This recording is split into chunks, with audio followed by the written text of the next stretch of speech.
The White House is hosting an emergency meeting with governors and President Joe Biden today. There's speculation he's trying to reassure his Democratic supporters of his viability after last week's poor debate showing.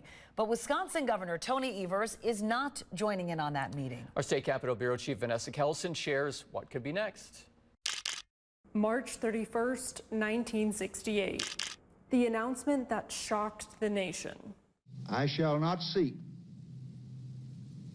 and I will not accept the nomination of my party for another term as your president. Incumbent President Lyndon B. Johnson stepped out of the race just months before the election. And so there was suddenly a wide open race. Now, some wonder if history could repeat itself. UW-Whitewater Emeritus Professor Richard Haven explains how a withdrawal now is much more complicated than Johnson's was. If he were to withdraw his candidacy, it doesn't give the other possible candidates a lot of time. On Wednesday, the president is reportedly holding a closed-door meeting with Democratic governors from California, Illinois, Minnesota, Kentucky, and other states. One way that Biden can save his candidacy is to quickly shore up his support from key elected officials in the Democratic Party.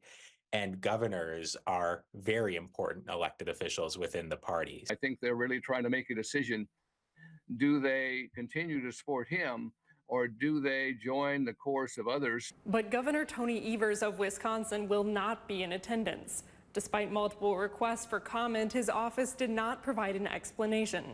But Haven isn't reading anything negative into it. But I can only conclude that he did not feel he needed to do that to make a decision about whether or not he is supporting the president. I believe he is. Governor Evers' office did tell us he will be with President Biden in Madison on Friday. Senator Tammy Baldwin, however, will not. If Tammy Baldwin and Tony Evers start to distance themselves from President Biden, then that is a very, very bad sign for the president. In other words, the stakes for President Biden's Friday visit are very high. Thank you for listening. In Madison, Vanessa Kelsson. Today's meeting comes 2 days before the president is set to visit Madison. The White House and the Biden campaign have still not released any details on Friday's visit.